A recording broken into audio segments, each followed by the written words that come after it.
आज मुद्दत के बाद उसने मुझसे कोई गिला किया। आज मुद्दत के बाद उसने मुझसे कोई गिला किया। क्या मनसबे दिलबरी पे मुझको बहाल कर गया। अस्सलाम वालेकुम, मैं हूं यासिर मलिक एडवोकेट और आप देख रहे हैं एस्केप फ्रॉम केज। पाकिस्तान एक ऐसा मुल्क है जहां के लीडरान ने हमेशा नाम इस्लाम का लिया। बात हजरत उमर फारूक रज़ी अल्लाह तआला अन्हो की, असहाब की खुलफाए राशिदीन की, लेकिन उनका तर्ज हुक्मरानी ना उनसे मैच हुआ, ना उनके कोलो फेल का तजाद खत्म हुआ। पाकिस्तान में दीनी शख्सियात ने भी हजरत उमर की सादगी की बात की, हजरत उमर की बात की, मेरे नबी आका करीम सल्लल्लाहु अलैहि वसल्लम की बात की। उन्होंने जर्क बर्क लिबास पहने महंगी गाड़ियों में सफर करते और जब मेंबर पे खड़े हुए तो बात की सादगी की। 3 बड़े आजमों के हुक्मरान की बात की कि वो ईंट सर के नीचे रख के सो जाया करता था, लेकिन उनके कोलो फेल का तजाद भी खत्म नहीं हुआ। पाकिस्तान में हम अवाम उस नहज पे पहुंच गए कि ना हम सवाल कर सकते हैं, ना हमें सवाल करने की आदत है, ना कभी किसी ने हमें सवाल करना सिखाया।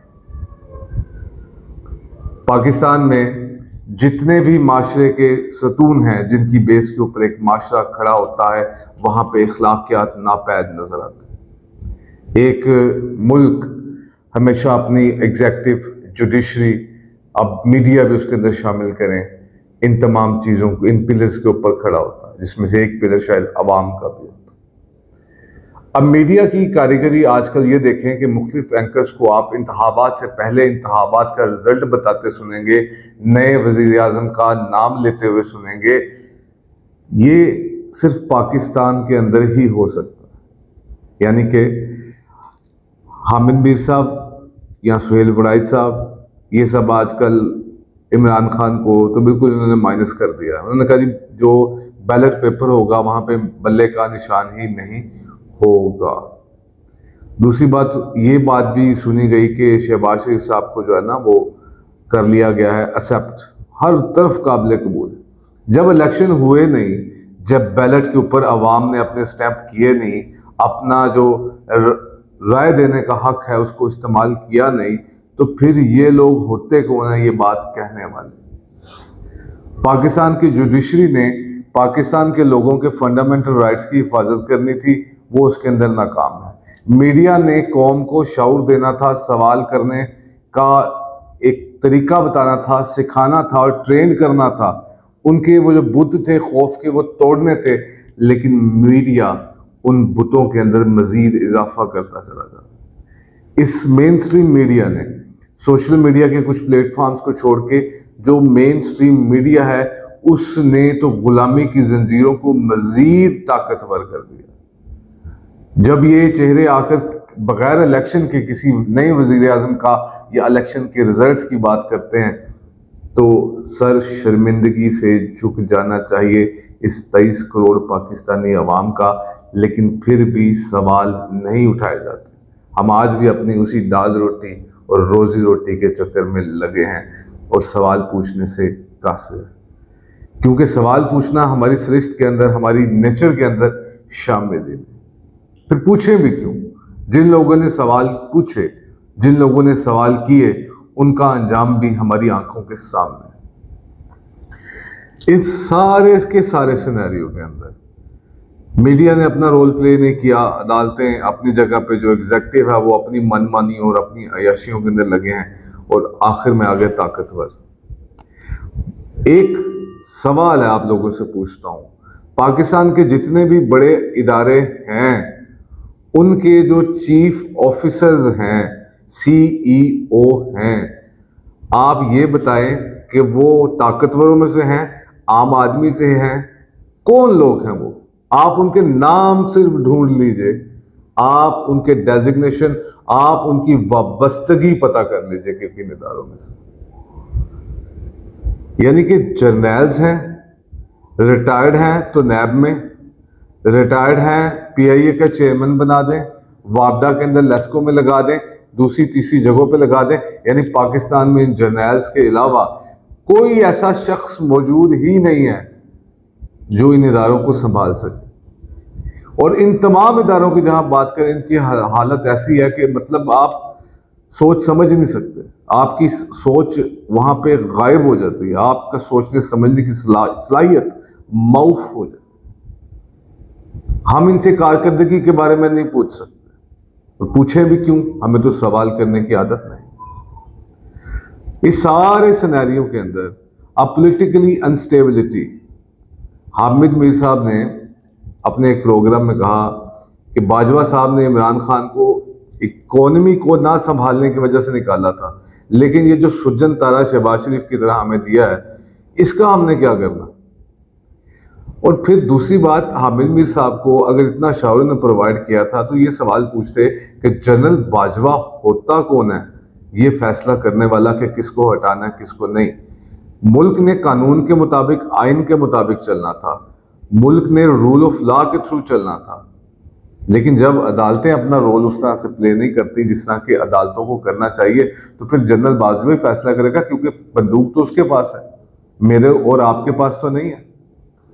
आज जनरल बाजवा चला गया, वो फौरन मुल्क से बाहर चले जाते हैं, ब्यूरोक्रेट्स मुल्क से बाहर चले जाते हैं, सीनियर जजेस मुल्क से बाहर चले जाते हैं, वापस आते हैं तो उनको किसी न किसी ओहदे से नवाज दिया जाता है, पेंशन भी देते हैं, दूसरी मराद भी इंजॉय करते हैं, नई सैलरीज भी देते हैं। यानी उन लोगों के बाद हमारे पास कोई ऐसा शख्स नहीं है जो इन इदारों को संभाल सके। वो जो यूथ है जिसने मुख्तलिफ काम करने हैं, उसका हमने क्या करना है, उसको हमने किस तरफ लगाना है, उसकी कौन सी चीजें लगानी। तो आज पाकिस्तान का एक ही मसला है जिसका नाम है इमरान खान। वो मसला क्यों है? क्योंकि इमरान खान ने बाहर जाने से मना कर दिया, किसी भी डील के करने से मना कर दिया।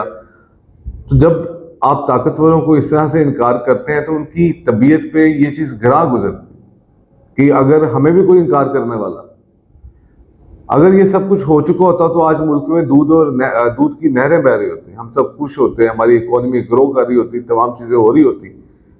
लेकिन पॉलिटिकली हम स्टेबल नहीं होंगे तो हम कर कैसे सकेंगे। हमारे पास एक लंबा प्लान होना चाहिए था, 10 साल का, 20 साल का, 25 साल का। जब कौमों ने ग्रो करना होता है, आगे बढ़ना होता है, तो आपको एक प्लानिंग के तहत चलना होता है। वहां पे हर चीज ठीक नहीं हो सकती, कुछ ना कुछ खराब रहता है, फिर उसके अंदर इंप्रूवमेंट्स की जाती है, लेकिन कोई प्लान ही नजर नहीं आता। एक शख्स आता है जिसका नाम जनरल बाजवा है, वो अपनी पॉलिसी दे देता है, और दूसरे का नाम आसिम मुनीर है, नाम चेंज करते चले जाएं, उनकी अपनी पॉलिसी आती जाएगी। जिस तरह ज़िया साहब आए, उन्होंने तालिबान को हमारा हीरो करार दे दिया, मुशर्रफ आया तो वही तालिबान हमारे लिए दहशतगर्द हो गए। मतलब कोई एक खास पॉलिसी तो होती है कि जैसा ताकतवर कहेंगे, जहां इनके मुफाद होंगे, ये हमें वहां पर लेके चले जाएंगे। कोई हमें इस्लाम की तरफ ले जाता है, कोई हमें मॉडर्नाइजेशन की तरफ ले जाता है। लेकिन अब थोड़ा सा सिनेरियो इस वजह से चेंज है कि अदालतें किसी ना किसी तरह रिस्ट्रिक्ट कर रही हैं एस्टेब्लिशमेंट को अपनी मनमानी करने से, जिसकी वजह से इमरान खान साहब अभी तक किसी हद तक बचे हुए हैं। आज एक बेल का फैसला आया, उस बेल के फैसले के अंदर 9 मई की जो बेल एक्सेप्ट की है जज साहब ने, एडिशनल सेशन जज साहब ने, उन्होंने उसके अंदर लिखा है कि एक बंदा अपनी गिरफ्तारी प्लान करके मुल्क के अंदर ये करना, एक सानिया 9 मई को प्लान करना, ये मुमकिन ही नहीं है। मतलब जिस तरह से ये किया गया, अब जिन्होंने ये किया, शीशे तोड़े अदालत की हदूद के अंदर, उन लोगों के ऊपर अब तक कौन सा केस बना, उन लोगों के ऊपर कब उनको जेल के अंदर डाला गया, कब उनके ऊपर 780 लगी, ये बातें अभी तक खामोश हैं। पाकिस्तान की अदालत भी ताकतवरों को इस बात पे मजबूर नहीं कर सकती कि वो किसी भी शख्स के खिलाफ FIR कटवा सकें, किसी भी ऐसे शख्स के खिलाफ जिसने कोई क्राइम किया हो in the I of law, उसको जेल के अंदर डाल सके। क्योंकि जो ताकतवर जिनको बुरा समझते हैं, हमें उनको बुरा समझना है। ताकतवर जिनको अच्छा समझते हैं, हमें उनको अच्छा समझना है। हम 23 करोड़ सिर्फ गूंगे बहरे लोगों का मुल्क, यही सारी वजह से आज हम पीछे हैं और ताकतवर तरक्की करते चले जाते हैं, इनके एहसासों के अंदर हर तरह से इंक्रीज होता चला जाता है, जबकि अवाम की जो लेवल है उस लेवल से नीचे आते जाते हैं, गुर्बत के लेवल इंक्रीज करते जाते हैं। यहाँ से 1.5 करोड़ लोग पिछले 10 साल में इस मुल्क को छोड़ के चले गए। वो मुल्क का असासा थे, उन लोगों ने इस मुल्क को बनाना था। लेकिन हमने उन लोगों को खो दिया। अब और बहुत सारे लोग जाने के लिए तैयार हैं। जो नहीं भी जा सकते वो एजेंट्स को पैसे देके, लाखों रुपया, करोड़ों रुपया देके बाहर जाने के लिए अपनी जानों को कुर्बान कर रहे हैं, लेकिन किसी के कान पे जू नहीं दिखेगी। आज इन कश्तियों के अंदर, इन जर्नल्स के, ब्यूरोक्रेट्स के, बड़े बड़े ऑफिसर्स के, पाकिस्तान के ताकतवर लोगों के बच्चों को बैठा दे, अगले दिन ये मामला ठीक हो जाए। आज एक गरीब अगर इस मुल्क के अंदर एड़ियां रगड़ते रगड़ते मर रहा है, तो कल को ये जर्नल्स हैं, ब्यूरोक्रेट्स के खानदानों के साथ भी अगर ऐसा होगा तो अगले दिन से ये सब कुछ ठीक हो जाए। तालीम के नाम पे जो हमें दिया जा रहा है, उससे हम क्या प्रोड्यूस कर रहे हैं, वो हम लोगों को क्या बना के देंगे, हमें किस तरफ लेके जाएंगे। टेक्निकल एजुकेशन की बात करनी थी, कितने को इदारे ऐसे हैं जो टेक्निकल एजुकेशन पे काम करेंगे, लेकिन इस सब को छोड़ के हमने इमरान खान के पीछे पड़ जाना है, क्योंकि इमरान खान पाकिस्तान का नंबर 1 मसला है। अगर पाकिस्तान का नंबर 1 मसला है तो उसको मार दें, उसके बाद हमें बताएं कि इससे इतनी ग्रोथ आ गई है, इससे ये तमाम मामला ठीक हो गए हैं, तो हम उनकी बात को मान लेंगे, हमें कोई मसला नहीं। लेकिन ताकतवरों से आगे चलना चाहिए, क्योंकि हमें बोलना पड़ेगा। हम कोई गूंगे बहरे थोड़ी हैं। अब हम सब लोगों के सामने ये निज़ाम नंगा होकर सामने खड़ा है और हम खामोश 23 करोड़ तमाशाई हैं जो सिर्फ उस नंगे नाच को देख रहे हैं। ताकतवर किसी न किसी तरह ताकतवर रहना चाहता है। ताकतवर आपकी खामोशी की वजह से हमेशा ताकतवर रहता है। आप बोलना शुरू कर दें, आप इस पे आवाज उठानी शुरू कर दें, ताकतवर नहीं रहेगा। इस मुल्क का सिर्फ एक मसला, और वो मसला ये है, जो जहां है, जैसे है, वो अपने दायरा इख्तियार में अपनी ईमानदारी के साथ वो काम करे। लेकिन ताकतवरों को आदत होती है हर चीज में अपनी टांग फंसाने की। वो अपने आप को अरस्तू और ना जाने क्या क्या समझ रहे हैं। ये ताकतवरों की एक मंशा है, ताकतवरों की एक साइकोलॉजी है। ताकतवरों ने अपने आप को यही समझना है। आपकी मर्जी, आप आवाज उठाएं, आपकी मर्जी आप बोलें, आपकी मर्जी आप खामोश तमाशाई बन के ये नंगा नाच देखें। फैसला आप पे छोड़ते हैं। अल्लाह हाफिज।